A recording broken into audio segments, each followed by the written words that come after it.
You either love this guy or you hate him. I'm talking Matthew Stafford and I'm talking Colin Cowherd. You know, people kind of go back and forth with both of them. Honestly, I like both of them quite a lot.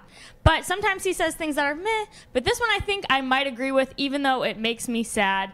Colin was saying that the Lions failed to make the most out of Stafford's time in Detroit, which accurate.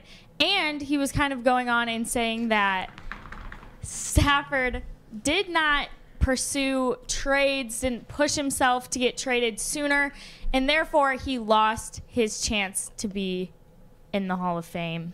So what do you guys make of this comment? But before we do that, I think Westy has a clip for us.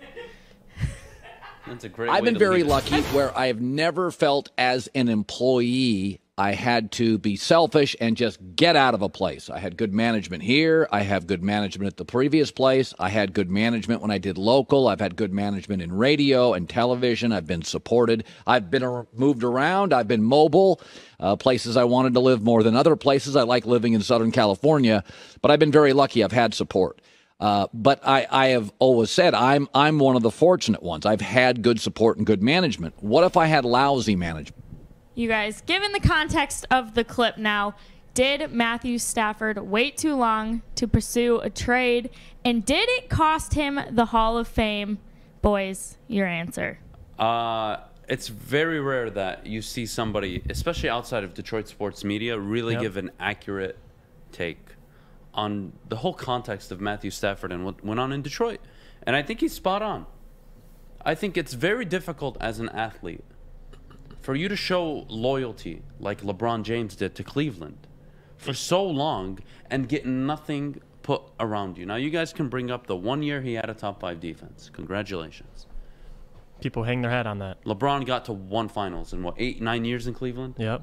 Guys, Damian Lillard in Portland. I mean, if LeBron couldn't overcome Cleveland, how is Stafford supposed to overcome Detroit? Now, again, Stafford isn't absolved from criticism, from his mistakes, his untimely turnovers that he made throughout his career. Absolutely not. But, guys, put into context his passer rating as a Detroit Lion in his career and his passer rating 6 games, which, again, is not the biggest sample size, but it's enough to be like, all right, he's played 6 NFL games with a new team, new offense. This is what he is right now.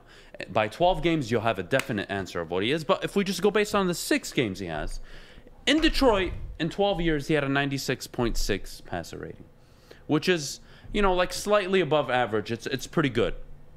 And his 6 games in Los Angeles, he has a higher passer rating at 116.6. Do you understand the significant leap that is? Even in a 1-game vacuum, it's difficult to do that. And he's done it over 6 games. He looks better. The organization's better. The head coach is better. The roster's better. And that's just the reality. Did Stafford lose an opportunity to make the Hall of Fame by not leaving Detroit sooner? I actually don't think so, because quarterbacks can play longer. I think he's one of those guys that really takes care of his body. I think he has 5-6 years left in him. And probably 3 to 4 prime years. Yeah. And I think the Rams are willing to commit to that with him. And if he forget outcome, guys, if he stays with Sean McVay over the next 5 seasons, Stafford is a first ballot Hall of Famer. Because I promise you, they would have been to multiple NFC championships, probably even a Super Bowl. McVay is that good. The organization is that good. And Stafford he has Hall of Fame talent. That was never the question with Stafford. You questioned leadership. You questioned, could he win the big games? Well, you know what? I don't know anybody that's ever won the big game outside of one instance in 1991. And then they got blown out in the NFC Championship game. So it's kind of tough to take that with a grain of salt here. But you see the point? You compare his 12 years in Detroit and only his first 6 games out. It's completely different. The guy's throwing over 300 yards a game. The guy is not turning the ball. He has a 4-to-1 touchdown to interception ratio. 16 touchdowns, 4 interceptions in 6 games. Unbelievable. And let's be honest, 2 of those interceptions came at the end of halves where they were kind of meaningless throws. They were just trying to force it downfield last second, and it got intercepted. Stafford's playing really well. And I hope that's like a lesson, not just for Detroit, for every NFL team. When you've got a guy and like he passes the eye test, look yourself in the mirror before you throw him out of town. Look yourself in the mirror. What did we do in 12 years to surround Stafford with what he has now in Los Angeles? They don't have the organization the Rams have. He's never had a head coach like Sean McVay. Defense, I could argue, it's not rated higher, but I still think it's a very good defense. And the offense, he's never had offensive weapons like he has now. And that's without a run game. With Darrell Henderson being in and out of the lineup finally back last game against the Giants. And that's with Calvin Johnson. So I think Colin has a point here. I really do. I think it's tough not to really look at that and say, you know what? He's looking good. He's looking good. And you know what? People are so quick to forget. Like Matthew Stafford has the most passing yards through 160 starts in NFL history. I mean, think about that. This is a guy that has that type of talent. And dude, of course, dude, the chat is hilarious. What? It's like, what? This is all nice, but it's Super Bowl or bust. When have you ever said that about the Detroit Lions? So how about you check yourself at the front door, turn the hell around and get out, honestly. When have you ever said it was Super Bowl or bust in the city of Detroit? You haven't. And now your former franchise quarterback leaves. And it's Super Bowl or bust. You guys serious? Stop this nonsense. The Lions needed to move on from Stafford. They are inept, and they were unable to build a successful structure in 12 years with Matthew Stafford. The Rams have been able to do it in 1 year. Ha! Yep. Ha! How funny is that? They don't need 2 first-round picks over the next 2 years. They don't. They gave them away. Take them, Detroit. We'll take the franchise quarterback because we believe that guy can get us where we want to go. It's really sad. It's really sad. I mean, this is a guy who's had 3 full-time head coaches within his time with Detroit. And even before that, Detroit has had a multitude of coaches. But with Stafford, Schwartz, Caldwell, Patricia, got you 2 playoff appearances with Caldwell. They had Super Bowl or bust expectations when Caldwell was the head coach? No way. How naive are you? You're naive, dumb, stupid, or just completely ignorant, or you're just trying to make me angry, honestly.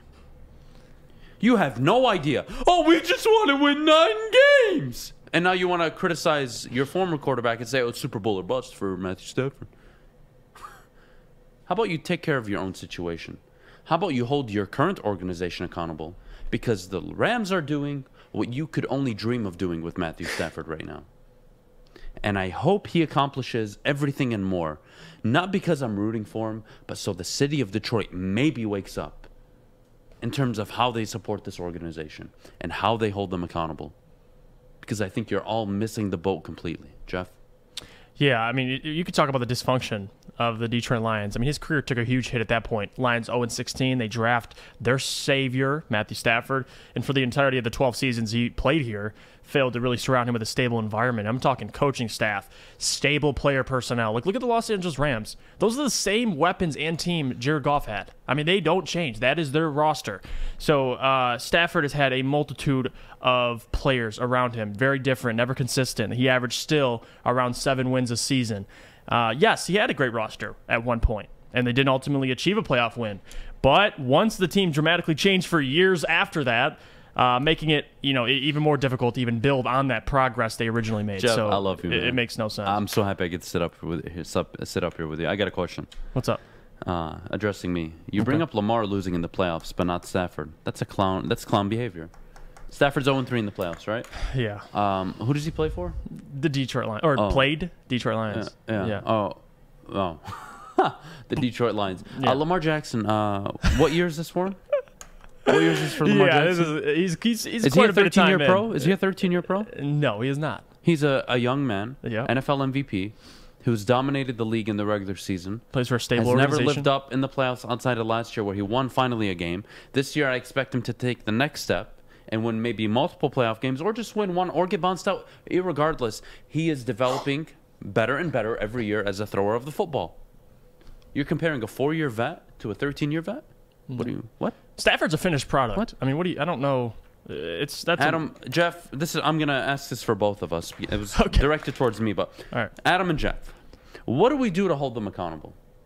Well, you stop lying to yourselves, number one. You stop allowing piss poor seasons. You stop allowing incompetent decision making. What was the buzz when Martha, Rob Wood, and Sheila sat in that press conference years ago and said, we expect a playoff winning team this year? You all knew deep down in your heart, 2 years into Matt Patricia, you knew he couldn't coach. You smell you that knew BS. It. Forget what happened after. Just before, you had seen enough. You could make the argument at that time that you probably keep Quinn if he fires Patricia and brings in the new guy. But he didn't. He wrote it out. They forced their hand and said, win this year or not. When the team had the number 3 overall pick and a draft class that turned out 2 very good, probably all-pro quarterbacks. Congratulations. Congratulations. That's how you hold your team accountable. Stop allowing these things to happen. Now, I'm not saying riot. I'm not saying don't buy tickets. But Jesus Christ, guys, have some goddamn self-respect for yourself and your fan base in general. Have some expectations. Hold your team to something other than, well, we just want to win 9 games. I'll take 9 games over 5 games every year.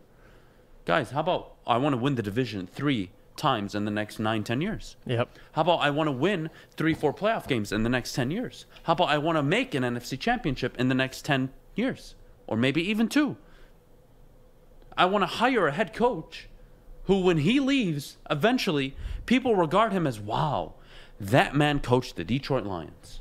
And you're going to have that smack in the face with Matthew Stafford, unfortunately. That's exactly right. And people are saying in the chat, I kind of get the point. What the Rams gave up for Stafford makes it a Super Bowl or bust move. Yes. What's your opinion? But what is... It's so ironic. When have you ever had Super Bowl or bust expectations in Detroit? Never, yeah. Like, you've never had this. And now yes, the Rams made that move. That's the standard. But because they believed in your quarterback. Yep. And the guy you had for 12 years. And regardless of his performances, which we can all point to and criticize as much as we want, when did he ever have a head coach like Sean McVay? When did he ever have an organization like he does have right now with Les Snead in Los Angeles? He doesn't. And he never had. And last I checked, you need the GM, the head coach, and the quarterback to win big in the NFL, not just one of the 3. So I'll rest my case there. There you go. I'll